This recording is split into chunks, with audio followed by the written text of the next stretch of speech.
The Little Match Girl. Most terribly cold it was.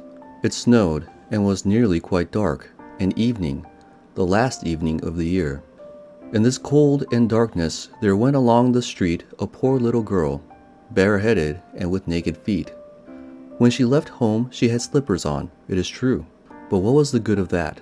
They were very large slippers, which her mother had hitherto worn. So large were they, and the poor little thing lost them as she scuffled away across the street because of two carriages that rolled by dreadfully fast. One slipper was nowhere to be found. The other had been laid hold of by an urchin, and off he ran with it. He thought it would do capitally for a cradle when he some day or other should have children himself. So the little maiden walked on with her tiny naked feet that were quite red and blue from cold. She carried a quantity of matches in an old apron, and she held a bundle of them in her hand. Nobody had bought anything of her the whole livelong day. No one had given her a single farthing. She crept along trembling with cold and hunger, a very picture of sorrow, the poor little thing. The flakes of snow covered her long fair hair, which fell in beautiful curls around her neck. But of that, of course, she never once now thought. From all the windows the candles were gleaming, and it smelt so deliciously of roast goose, for you know it was New Year's Eve. Yes, of that she thought. In a corner formed by two houses, of which one advanced more than the other, she seated herself down and cowered together. Her little feet she had drawn close up to her, but she grew colder and colder, and to go home she did not venture, for she had not sold any matches, and could not bring a farthing of money. From her father she would certainly get blows, and at home it was cold too, for above her she had only the roof, through which the wind whistled, even though the largest cracks were stopped up with straw and rags. Her little hands were almost numbed with cold.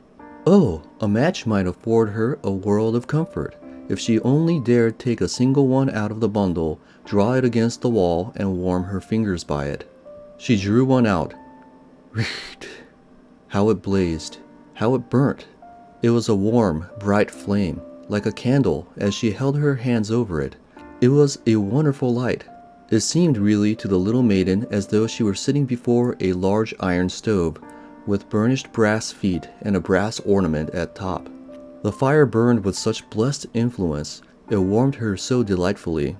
The little girl had already stretched out her feet to warm them too, but the small flame went out, the stove vanished. She had only the remains of the burnt-out match in her hand. She rubbed another against the wall. It burned brightly, and where the light fell on the wall, there the wall became transparent like a veil, so that she could see into the room. On the table was spread a snow-white tablecloth. Upon it was a splendid porcelain service, and the roast goose was steaming famously with its stuffing of apple and dried plums.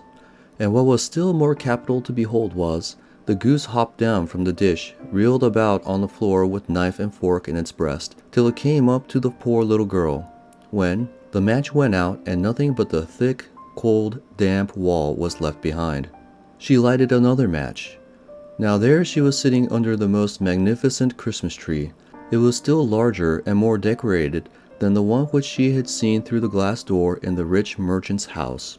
Thousands of lights were burning on the green branches, and gaily colored pictures, such as she had seen in the shop windows, looked down upon her. The little maiden stretched out her hands toward them when the match went out. The lights of the Christmas tree rose higher and higher. She saw them now as stars in heaven. One fell down and formed a long trail of fire. "Someone is just dead," said the little girl, for her old grandmother, the only person who had loved her, and who was now no more, had told her that when a star falls, a soul ascends to God. She drew another match against the wall. It was again light, and in the luster there stood the old grandmother, so bright and radiant, so mild, and with such an expression of love. "Grandmother," cried the little one, "oh, take me with you. You go away when the match burns out. You vanish like the warm stove, like the delicious roast goose, and like the magnificent Christmas tree." And she rubbed the whole bundle of matches quickly against the wall, for she wanted to be quite sure of keeping her grandmother near her. And the matches gave such a brilliant light that it was brighter than at noonday. Never formerly had the grandmother been so beautiful and so tall. She took the little maiden on her arm, and both flew in brightness and in joy so high, so very high, And then above was neither cold, nor hunger, nor anxiety. They were with God.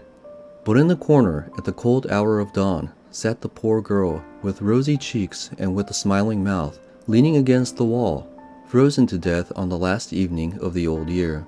Stiff and stark sat the child there with her matches, of which one bundle had been burnt. She wanted to warm herself, people said.